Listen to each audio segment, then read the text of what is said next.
This is it. We have reached the moment of truth, pretty much. Almost the moment of truth, anyways.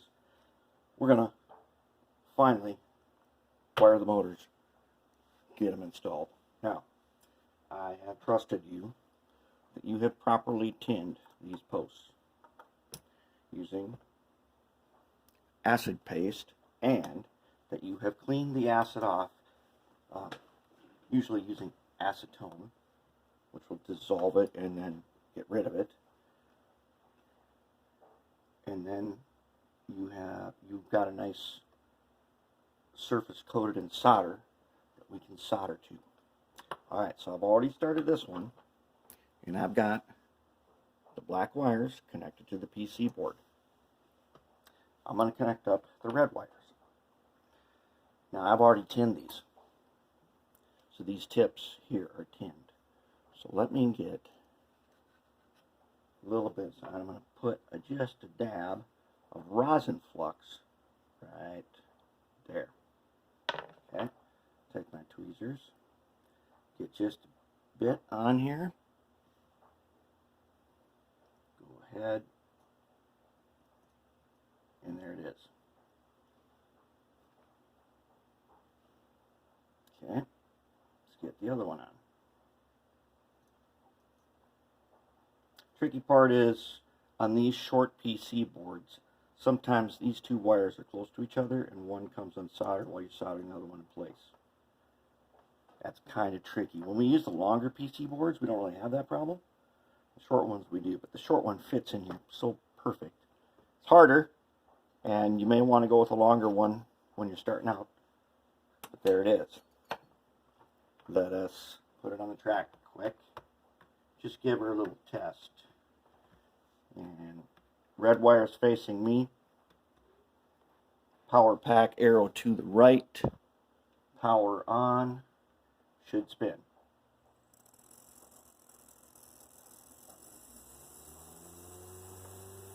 Very nice.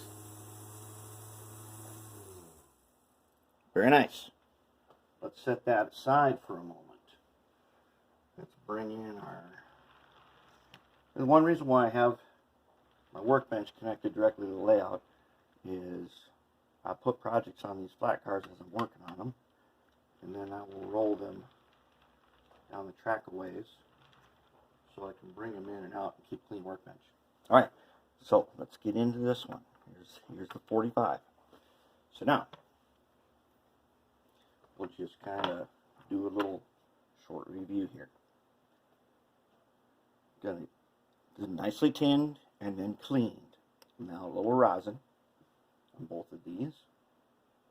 A little rosin paste up here. Okay. Check the length of our wire here. Is that going to reach? Yes, it is. So let's pinch and pull. Pinch and pull.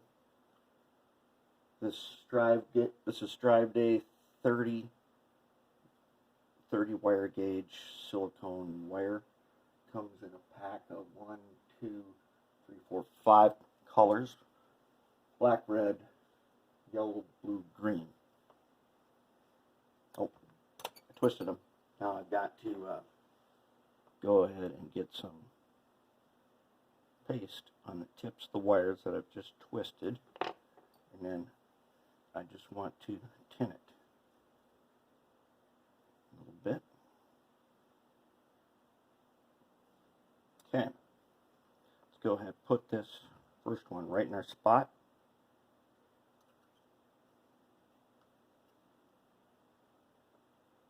Very good.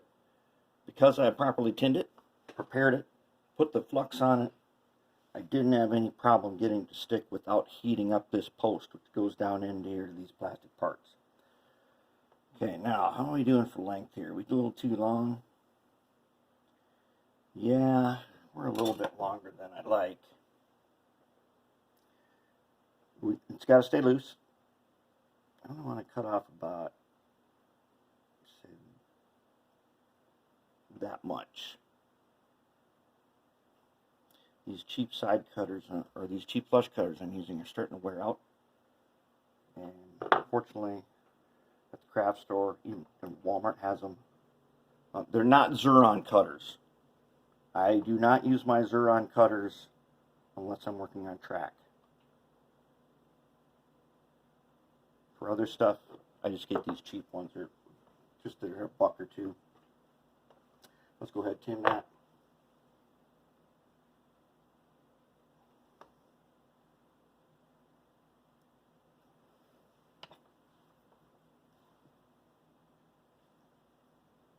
Let's get it tinned up nice. Very good. Let's take our tweezers. Oh yeah, where does that Strive Day wire come from? I just got it on Amazon. There. Not bad. Now we'll get to what we're going to do with that in a minute here. Let's get the other red wire. Now that was the end of a wire. So normally when I do this, I've got my long piece that I've cut off already. And I just do them one at a time. First pinch and pull, one end, twist, flux,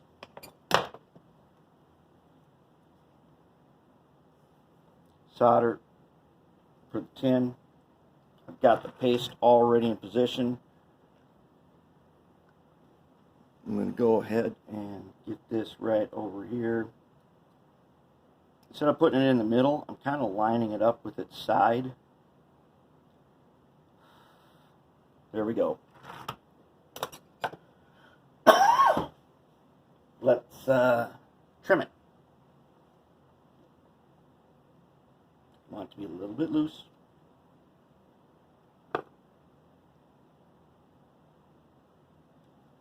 Okay. And this way I save wire by not trimming it in advance and then having a bunch of little cut off ends everywhere. And then the last piece is some left over and I just keep it in a little bin so that I can use it as I need it. Okay, twist, flux, tin,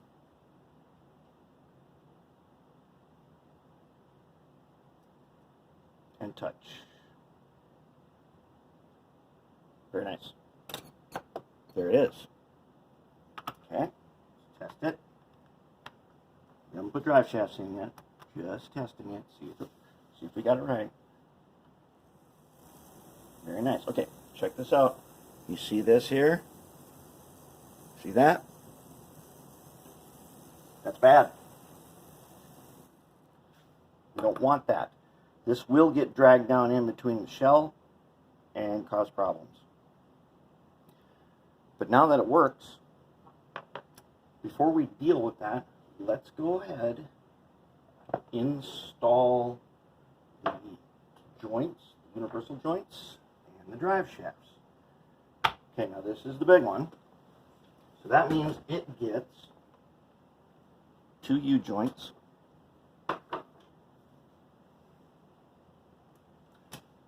2 shafts. So, before I put these shafts in here, we need to inspect the shafts. I'm going to show you why. We pull the flywheel.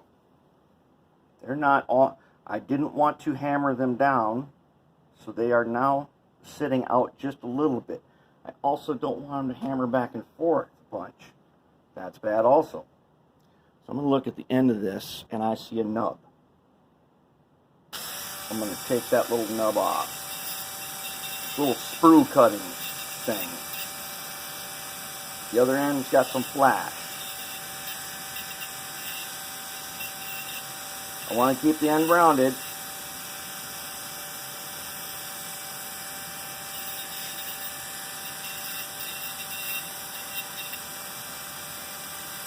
But I don't want these little nubs on here.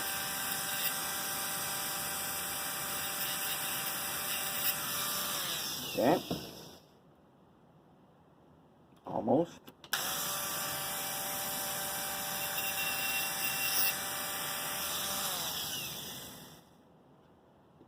Good. Okay. Now,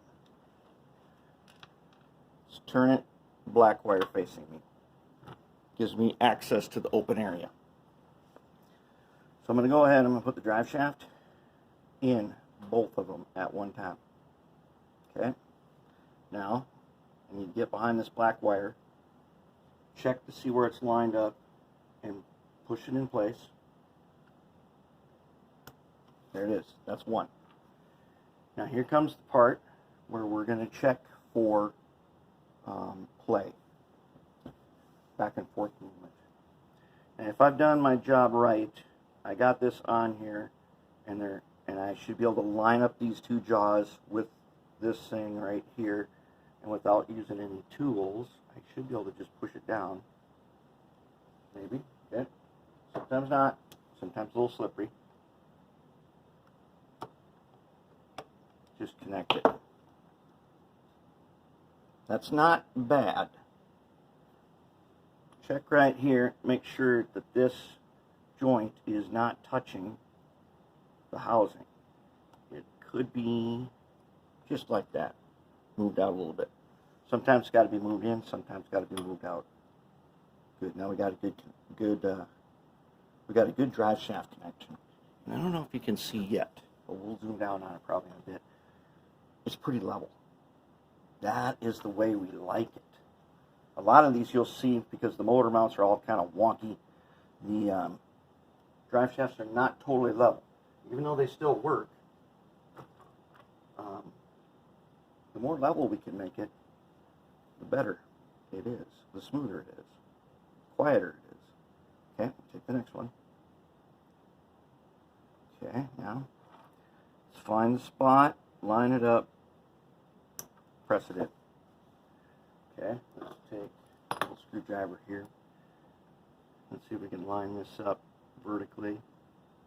And if I can't just press down on it and it's lined up, it is definitely, I'm going to say, oh, maybe not, maybe we're good. Very nice. Good. Now, what if this is way too tight? If these two pieces here are touching each other, it's way too tight. If this piece cannot be moved backwards, then you take a drive shaft. Here's an old one, old crappy one, and you want to file it. Try not to cut them if you can help it. Sometimes you're going to take an old one from something else and you got to cut it to length, and then try to round the edge. I haven't done that on this one. What if it's way too short and you don't have another one? Let me show you a trick here. See that nail? You carefully drill a hole in the end of this. There's already sort of a little spot, but if you can drill a hole in the end of this and stick a nail in there and make it so the nail's friction fit, you could, if you had to, super glue it in there to get it fit. But you can extend the length of the shaft with a nail in the end. And I have not had trouble, as long as the nail isn't sticking out too far, because this ridge here must engage its joint. You could stick a nail in both ends of these and get a shaft that's a little bit longer. It's kind of a handy trick, because sometimes, look, you don't want to have to go find some online and then wait a week or two for them to show up. You make one. If you have a 3D printer, you can design a cylinder, and you can stick a ridge on that cylinder together and 3D print one that then you can clean up with a file and make a new drive shaft if you have to. And there's other ways that we've already shown about using copper for different kinds of drive shafts. But this guy is good to go. Now, where was that other guy that does not have his? Let's take a look. 35 has a different setup. This one has two U-joints. Well, it has a shaft with a joint on the end of it. So, once again, we're going to put it into the big U-joint. Where does it go? It goes on the flywheel. Okay, and these may be tricky. Remember, these flywheels were shorter, so their joint protrudes from the end of the flywheel, where these were almost totally inset. Okay, we got them. Now we're going to use little pliers and see if we can line them up. And if we can just press them down. Let's get them lined up just right.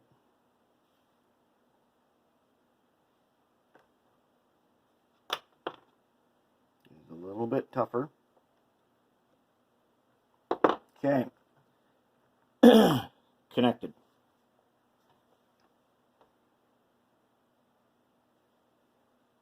Next one. Get this back one. There's a little less room to work on these. I'm going to press them on. There he is. It's on there. Okay. Let's turn them. Sometimes you have to press these in from the side, going sideways. But I think we've done a good enough job here to where I can press them from the top. I don't want to break off. I do not want to break those off, do I? No, I do not. Okay, we're going to do this one. We'll go in from the sort of sideways. Here we go. Now,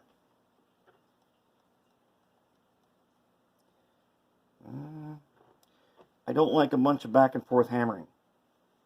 Someone already noticed you do not want, someone commented in one of the previous ones, you don't want a bunch of back and forth hammering. And I can see that this one definitely has room to tighten up. Better. Let's tighten this one up. A little better. This one still has quite a bit of room.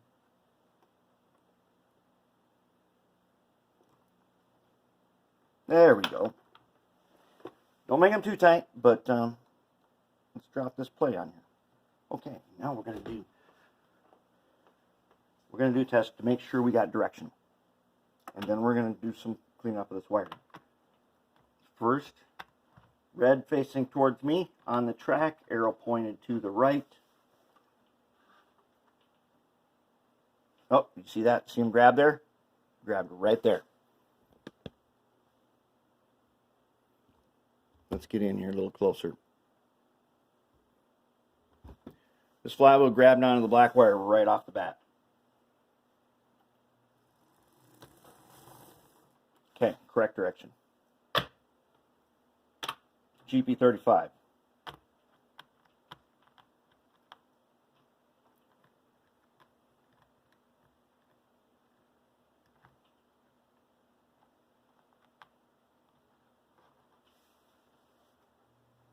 Correct direction. Little chirping. That chirping will work out.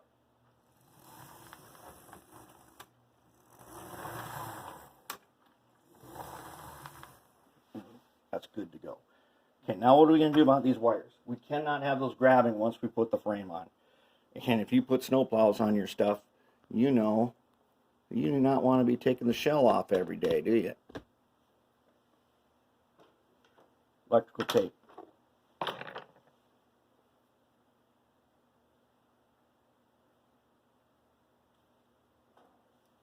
Peel off a piece, take my $1.29 precision cutters, they call them. I'm going to go ahead, I'm going to tape these two wires together, get them together in the center. That's why I leave a little play in there. And I want that tape to stick to itself. Now, I do not want to trim this off too much, because this tape will come undone. I'm just going to trim the top just like that. That might be even a little bit, that's pushing it for how much you should trim off. Let's get the other set. This will prevent the wires from grabbing. And in my experience so far, this lasts several years of use. Eventually that tape's got to be replaced because it just comes unstuck. There. That is what it's supposed to look like. Now it's not going to grab. Now it's going to stay under the shell where it's supposed to be. Okay, let's get this guy. Now this one's longer. Sometimes you have to do this twice. If you left a lot of long wire, for whatever reason you left long wire, just use 2 pieces of tape.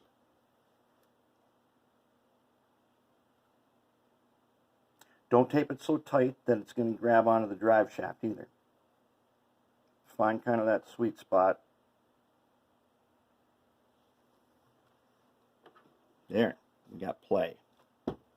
Good to go. I'm just going to trim this little top. There. Nice. You see this one here? How you can grab right around the edge?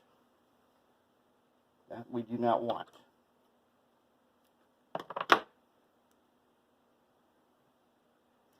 Not only that, oh, we made a mistake, didn't we? Did you see the mistake? See the mistake right there? Black wire's on the wrong side of the drive shaft. Can't have that. Fortunately, going through this inspection process like we are doing right now, we are going to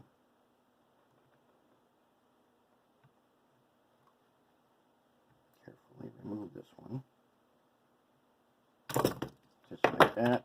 Comes out. Now let's get him back on his own side. Oh, and there he goes again. Old U-joint broke off a tip. Fortunately, I have an extra one for just this purpose. And I have, you can 3D print these. You can fabricate these out of plastic pipes. There's a lot of different ways. Get creative. You can find a way to make a joint. But considering that this has been stored for a very long time in extreme conditions, that is a totally normal thing to happen, is to break that off. Okay, now we got our black wire on the correct side. Let's get his tape on.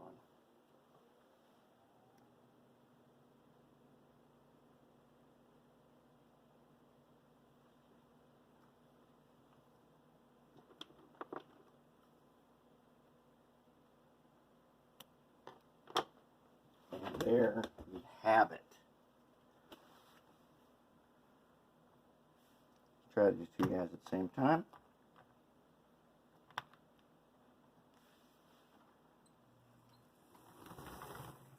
Oh, this guy is not broken yet.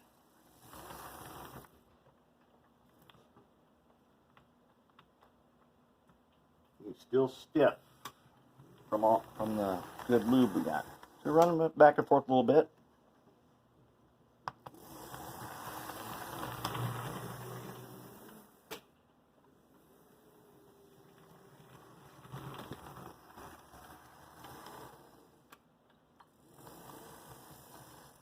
Very nice.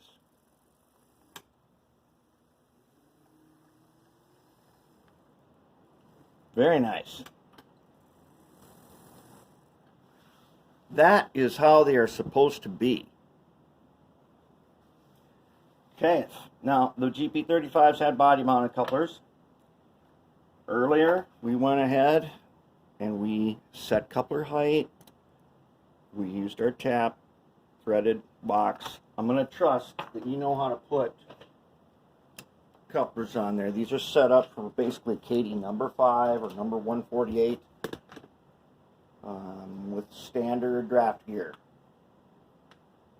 And I'm probably going to put on 148s on these with the new draft gear that doesn't have the two little holes on the side. And wow, all 4 of them are now done.